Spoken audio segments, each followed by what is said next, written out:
So in the Arkle, we've got Laylor leads the market at 130, and the mightily impressive Glen Forza at 9-2, Duke de Geneva 13-2, Defi de Soy 8-1, Paloma Blue 10-1, Hardline 12-1, Kalashnikov 12-1, 14-1 Bar. Andy, how are you approaching this one?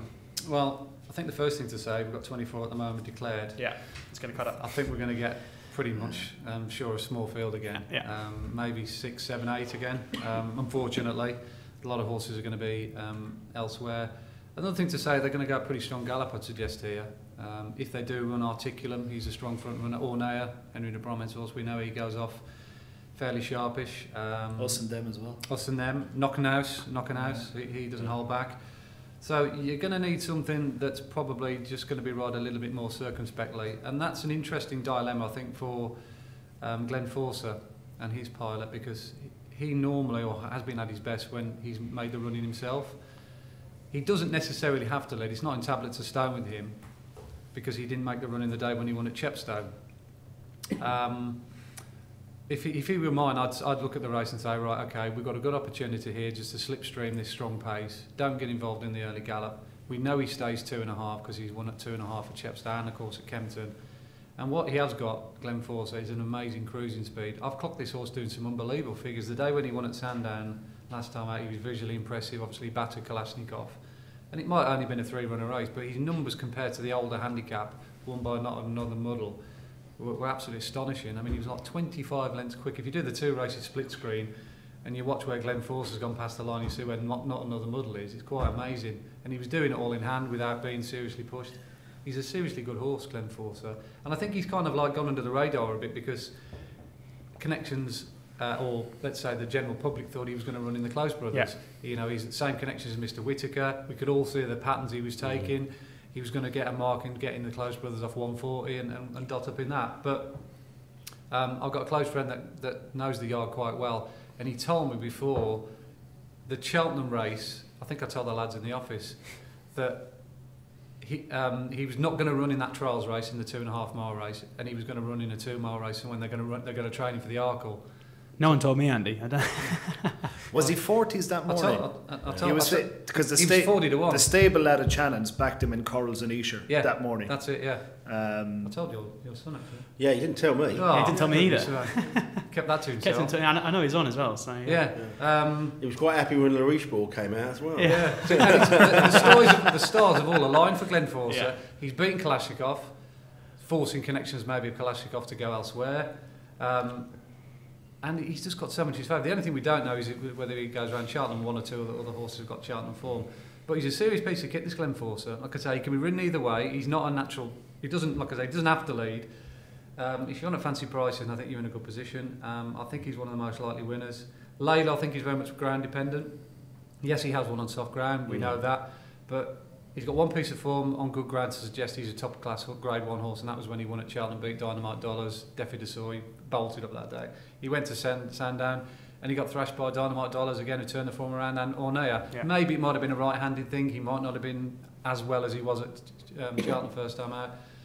But if it was genuinely soft, maybe verging on quite testing, that would definitely slightly put me off Layla, because I think he just struggles in that ground, having watched him a few times. So I'm not sure where I sit with him. I certainly wouldn't discount Ornea as well. I think he's quite a useful horse. He'll definitely give you a good run for your money. And the other one is Hardline as well. I'll just throw him into the equation. Gordon Elliott ran him over 2.5 miles last time. He had 2 choices. And they ran something else in the 2 mile race over Dublin weekend week. And I think it was a mistake. He to run him in the first place because he hated the ground. The good ground was absolutely no good to him. He backed off his fences. He made a couple of mistakes. Jack Kennedy looked after him. Then he absolutely took off in the back of the second last. But he clocked a very big number when he beat Gettybird down in Limerick 2 starts ago. Yes, Gettybird would have probably run one not for that mistake at the last. But that's genuine Grade 1 form. And Gettybird going right-handed, we know he's almost unbeatable over hurdles and over fences. So if it's a war of attrition, and he's another one that could be ridden off the speed, I think he's a big player. So I'm already on Glen Forza, but if you gave me a bet at the prices now, thinking that the ground's going to be soft and it's going to be a strong gallop, I'd have to have a few quid on Hardline as well at a price. Tony, you said you were keen to take on the Al Dancer in the first. Here we've got a similar price favourite in Layla at 130. How are you looking at this one? Well, if you actually look on a Betfair at the moment, Glenforce is actually just about favourite. So it's an interest. They've got a big dilemma here. I mean, obviously everyone knows that horse's forte is he jumping, and I think they've got to bite the bullet and go out in front. But as Andy said, there's any number of horses that would like to go from the front here. And I don't think you even mentioned Duke de Ginevra. I wasn't sure whether he was a definite runner. Yeah, he is. Okay. Yeah, he's another one. It's going to be on the soft side. I know it went over 2 mile 4 last time, but I think they're gonna go for that race. And again, it's another. It made all a Gowan over 2 mile 4 last time, but it's got 2 mile 4, and they will go from the front with that. I mean, it's got burn up written all over it, and maybe you should look for a closer, but.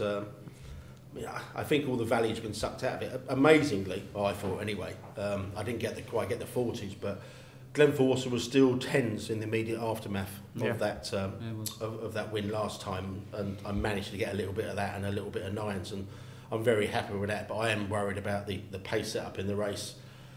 I might make me a bit more unpopular than I already am, but I think Layla or Lawler, however we're pronouncing it. I know it's a. How shall I couch this? It's not trained by a trainer who's been there and done it, prepping horses for Cheltenham. It's not trained by Nicky. It's not trained by Paul Nichols. It's not trained by one of the big Irish trains, and that would worry me. I mean, it's been off for a fair while since that disappointing run in the Henry VIII. Obviously, it was great when it beat Dynamite Donners back in November on the good ground, but. I think the trainer for me would be a little bit of a negative if you are backing towards the top of the market, and we may all come on to that with the Paisley Park as well later on. At the prices, I really couldn't recommend a bet at the moment. Like I said, I think you can make a case for any number of horses in here. I'm a big fan of Knockanoose, but I was at Ascot 3 weeks ago, and I met one of the owners there who I know. And he pulled it up, and I said, "How's your horse after the fall at Leopardstown?" And he pulled up the video from the rear. Yeah. It took an unbelievably bad fall there, and it was really sore afterwards. But again, that's another horse that likes to go from the front.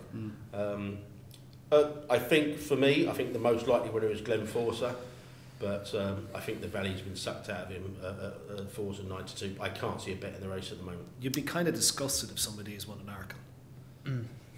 Sorry? You'd be kind of disgusted if somebody's won an Arkle. It's got all the hallmarks of Western Moorhorse, Chin and Champagne Fever all over again. Something like that. I don't know. I think Glenforce, Johnny Burke's likely to ride it, isn't he? I'd have no issues about him being able to adapt mid-race and not shooting himself in the foot. The more you look at it, the more you kind of probably think that Le Richebourg was pretty close to a good thing, wasn't he? Now that he struggled to find something. I loved Glenforce at Sandown. I thought the rhythm he got into just effortlessly down the back, and that's where you can really put horses under pressure, particularly at that track. Wouldn't surprise me if Us and Them's only been beaten by Le Richebourg, and Void de Rev was banged there at the last. If they turn up in the day, you'd probably have a look. I'd rather see Real Steel of the owners of Jared's horses running the Arkle than Duke de Genève. I think he'd love a strong pace to target at. I think he's a horse who does absolutely nothing in front and has loads of ability. But he looks like he's going to JLT, so no light that I can shine upon. It's definitely the would be an ideal horse for this, wouldn't it? But I think all the vibes suggest it's going to go JLT. Yeah. But this would be an ideal race for it with a pace setup. But like I said, I don't see anything leaping out at me at the bet at the current prices. Yeah, the 8 to 1 I read out for Defi de Soy is, of course, without non-run, no bet. So if you do back him, I mean, you're getting about 130 with that insurance there.